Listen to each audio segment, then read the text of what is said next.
Avalon Hill has once again released a new character expansion to further the immersion of your HeroQuest gameplay.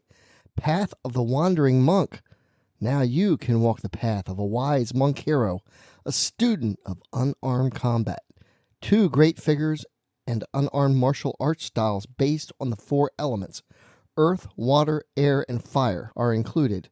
I'm going to take a close look at these new miniatures and the new gameplay this expansion brings to your HeroQuest game.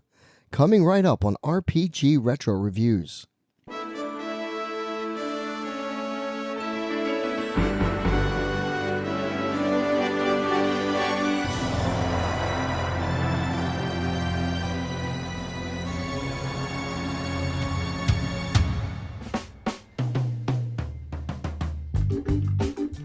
Hello everyone, I'm Captain Courageous and I review old school modules and games and try to give them a fun and informative analysis.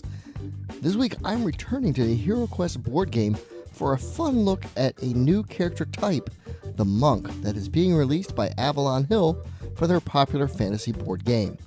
Now, I've already done several reviews on the game itself, a comparison to the old 1990s game versus the new 2021 release, as well as some of the expansions, and based on the views from those videos, it seems that you all have quite a bit of interest in this game, so you can look forward to more HeroQuest content in the future.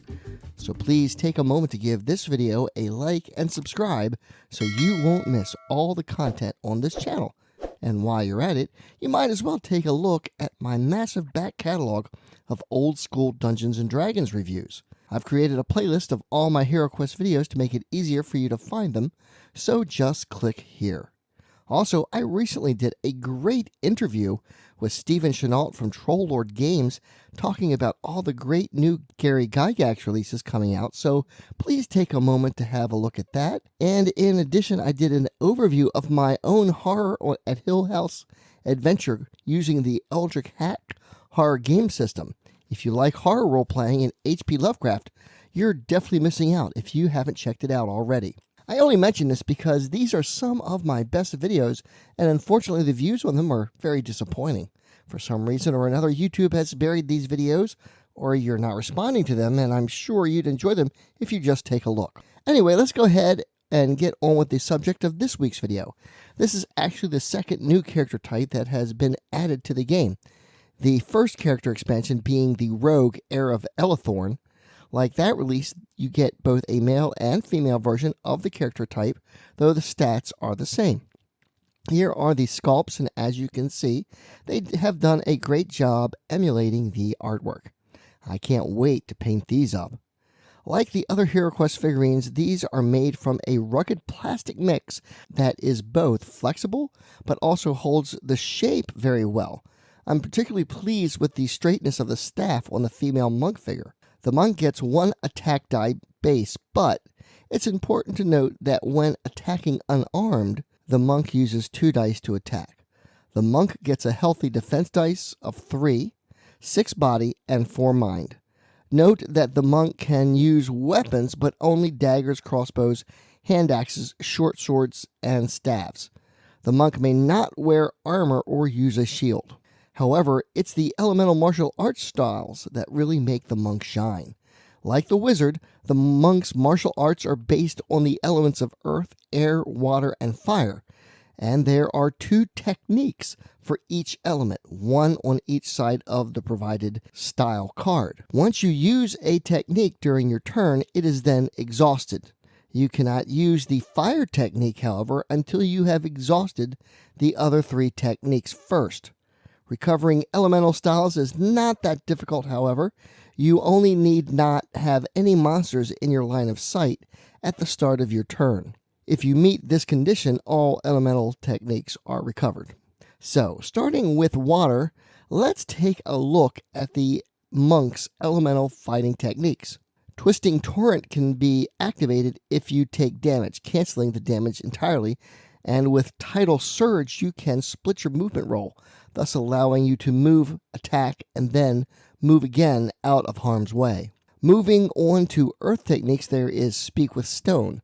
This allows you to both search for secret doors and traps in a single action. Very handy. Then there is Strength of Mountain, which add an additional 2 attack dice to the monk's unarmed attack, thus giving them 4 attack dice against a monster during their turn. Deadly.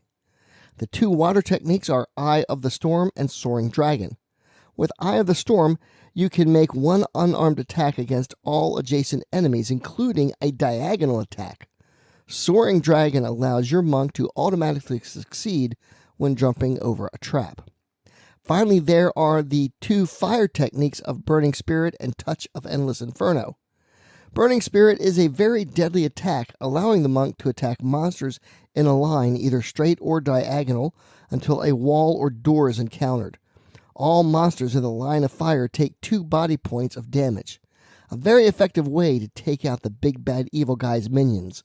With Touch of Endless Inferno, the monk can instantly inflict 1 point of body damage to an adjacent enemy, and then, at the end of its next turn, it takes an additional 2 points of damage. A very effective way to bring an end to a powerful enemy. I really like this new addition to the game, and it looks like it would be a lot of fun to play, allowing quite a bit of flexibility to the overall gameplay, especially when combined with the other heroes. I love Heroquest for its simplicity and its great way to get younger kids into the fantasy role-playing genre. I do find the quote of wisdom provided with the box, "Know not the path, but the reason you walk it," a bit quirky. Seems like it's missing a just, as in, know not just the path, but the reason you walk it. Which makes a bit more sense to me, right? I don't know. Anyway, now that you've seen what the monk can do, what do you think about this new addition to the Heroquest game system? Let's have a bit of fun talking Heroquest in the comments. And thank you all so much for watching. I hope you found this video fun and useful. I'd like to take a moment to thank my patrons for their support. Without them, this channel is just not possible. Please help me out with a like, comment, and share. Subscribe and click the little bell so you get notifications when I upload new content. Please check out the Teespring store, the old school shop, for some fun gaming swag, t-shirts, carry bags, coffee mugs, and more. Consider supporting me on Patreon, and if you feel like you're inclined to tip, you can do so through my PayPal tip jar or Super Thanks right here. A link for everything is in the description. And as always, my friends, may your D20 roll true and game on.